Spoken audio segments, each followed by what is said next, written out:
So in this video lecture we will study about Coulomb's law in vector form. Okay, so Coulomb's law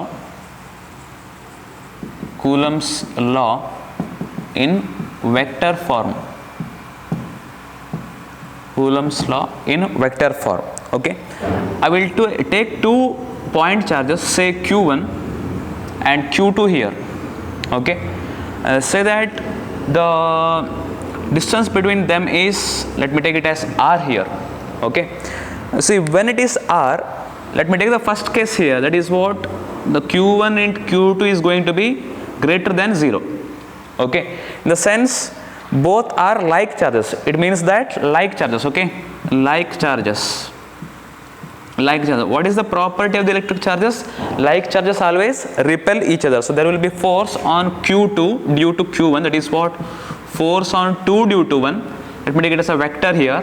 Okay, as the force is a vector quantity, so we need to write the Coulomb's law in vector form, as the Coulomb's law is for force of attraction or repulsion between the 2 point charges. Okay, so now the force on Q1 must be equal to what? This is also repulsion, force on 1 due to 2.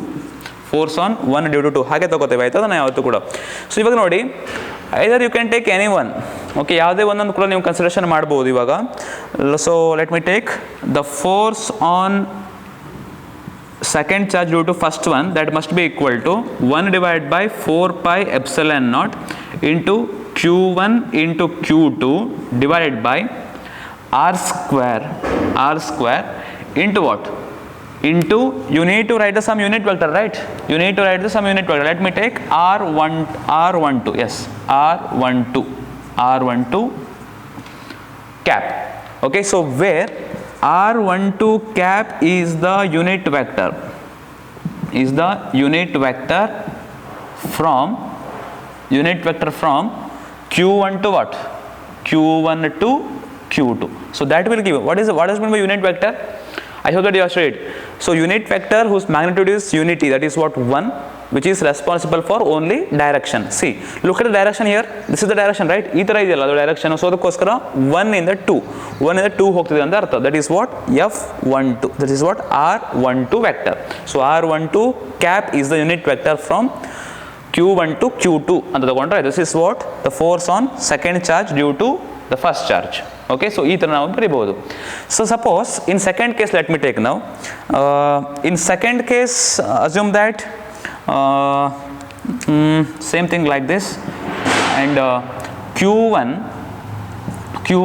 into Q2 is less than 0, is going to be ಅಂದರೆ negative ಆಗಿರುತ್ತೆ ಅಂತ ಅರ್ಥ ಅದು. So at that time it is nothing but it is for unlike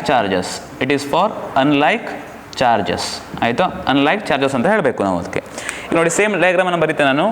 here again it is plus Q1, say that it is Q1 and here it is Q2. ಸರಿ ಅರ್ಥ ಮಾಡ್ಕೊಳ್ಳಿ ಇದನ್ನು.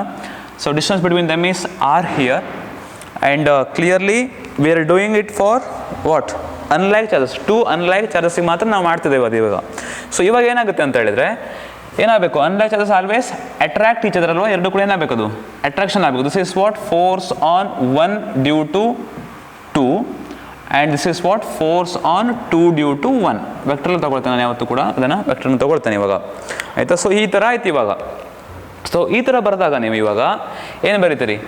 The force on 2-1 or F12 ಹೆಂಗೆ ಬೇಕಾದ್ರೆ ತೊಗೋಬೋದು ನೀವು. Force on, ನಾನು ಇಲ್ಲಿ 1-2 ಅಂತ ತಗೊಳ್ತೇನೆ, ಈಗ ಎರಡು ಕಡೆ ತೊಗೊಳ್ತೇನೆ. Force on F12 that must be equal to ಏನಂತ ಬರಿಬೋದು? 1 divided by 4 pi epsilon naught, 1 divided by 4 pi epsilon naught into what? Q1 into Q2 divided by, ಏನಾಗಬೇಕು ಇವಾಗ? ಡೈರೆಕ್ಷನ್ ನೋಡಿ ಹೆಂಗಿದೆ ಈಗ, ಇಲ್ಲಿ ಡೈರೆಕ್ಷನ್ ಆಗಿದೆ F12. I am expecting the value of what? F12 ನಾವು ಹೀಗಿದೆಯಲ್ಲ, 1 to 2 ಇದೆ ಇವಾಗ. So this is according to what? ಇಲ್ಲೇನಿತ್ತು ನೋಡಿ ಇವಾಗ, ಇಲ್ಲಿ this is what? Force on 2 due to 1 ಇತ್ತು ಇಲ್ಲಿ, ಹೌದಾ? ಫೋರ್ಸ್ ಆನ್ 2 ಡ್ಯೂ ಟು 1 ಇತ್ತು. ಸೊ R12 ವೆಕ್ಟರ್ ತೊಗೊಂಡಿದ್ದಾನೆ, ಇಲ್ಲಿ 1 2 ಇದೆ. ಸೊ ಹಂಗೆ I can take it as R square into R12 cap. Okay, so R12 cap is the unit vector,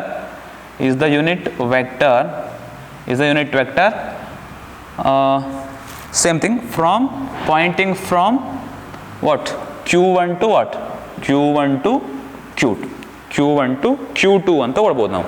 ಅದೇ ಥರನೇ you can write F21 as well.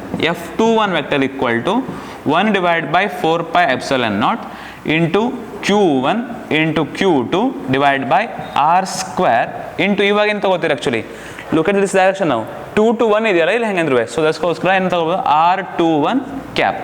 So where R21 cap is the unit vector from Q2 to Q1, from Q2 to Q1 ಅಂದರೆ ಇವಾಗ ಈ unit ವೆಕ್ಟರ್ನ ಬರೆಯೋದು ಅವಶ್ಯಕತೆ ಏನು actually whose magnitude is unit 1 ಆಗಿರುತ್ತೆ but it indicates the direction indicate ಮಾಡುತ್ತೆ. So ಹಿಂಗಿದ್ದಕ್ಕೋಸ್ಕರ Q2 to Q1 ಅಂತ ತಗೊಂಡ್ರೆ ಆಯಿತು. It is what R21 cap. ಅರ್ಥ ಆಯ್ತಲ್ಲ. So coulomb's law is as usual, once you make it as a vector you need to mention the unit vector properly. So ಅದಕ್ಕೋಸ್ಕರ ಏನು ಮಾಡಿದ್ದಾನೆ actually unit ವೆಕ್ಟರನ್ನು indicate ಮಾಡಿದ್ದಾನೆ.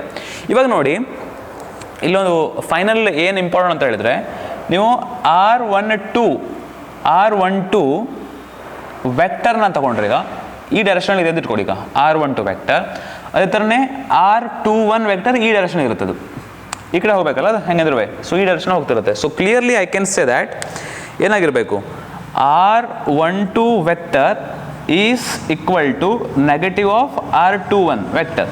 ಅಂದರೆ ಎರಡೂ ಕೂಡ ಅಪೋಸಿಟ್ ಅಂತ ಅದು ಎರಡು ಕೂಡ ಅಪೋಸಿಟ್ ಡೈರೆಕ್ಷನ್ ಇದೆ ಆ್ಯಕ್ಚುಲಿ ನೋಡಿ, ಎರಡು ಡೈರೆಕ್ಷನ್ ಕೂಡ ಅದರ ಎರಡು ಅಪೋಸಿಟ್ ಇದೆಯಲ್ಲ ಅದು ಹೆಂಗಂದ್ರೆ.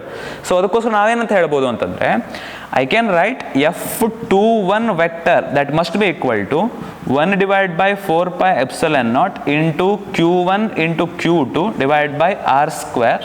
ಈಗ R21 ಬದಲಿಗೆ ಏನಂತ ಬರಿಬೋದು ನೆಗೆಟಿವ್ ಆಫ್ R12 ಕ್ಯಾಪ್ ಅಂತ ನಾವು ಬರಿಬೋದು. Okay, negative of R12. So ಅದಕ್ಕೋಸ್ಕರ ಏನಂತ ಹೇಳ್ಬೋದು ಅಂತಂದರೆ F12 vector that must be equal to minus F21 vector. This is also an important concept here. ಈಗ write the Coulomb's law vector form ಅಂತ ಕೇಳ್ತಾರೆ. When they ask you to write the vector form of Coulomb's law ನೀವು ಇದನ್ನು ಕೇಸನ್ನು ಬರೆದು ಈ ಡಯಾಗ್ರಾಮನ್ನು ಹಾಕಿಬಿಟ್ಟು ಈ ಕೇಸನ್ನು ಬರೆದ್ರೆ ಸಾಕು, ಇಟ್ಸ್ ಮೋರ್ ದೆನ್ ಇನಫ್. ಇದೆರಡು ಕೇಸನ್ನು ಬರೆದು ಕೂಡ ಸಾಕಾಗುತ್ತೆ, ನೋ ಪ್ರಾಬ್ಲಮ್. ಗೊತ್ತಲ್ಲ ಹೇಗೆ ಅಂತ ಹೇಳ್ಬಿಟ್ಟು. ಸೊ ಈ ಥರ ಮಾಡಿಬಿಟ್ಟು ನೀವೇನಂತ ಬರಿಬೋದು ಕೂಲಮ್ಸ್ ಲಾ ಇನ್ ವೆಕ್ಟರ್ ಫಾರ್ಮನ್ನು ಬರಿಬೋದು. ನೆಕ್ಸ್ಟ್ ವಿಡಿಯೋದಲ್ಲಿ ಕಂಟಿನ್ಯೂ ಮಾಡ್ತಾನೆ.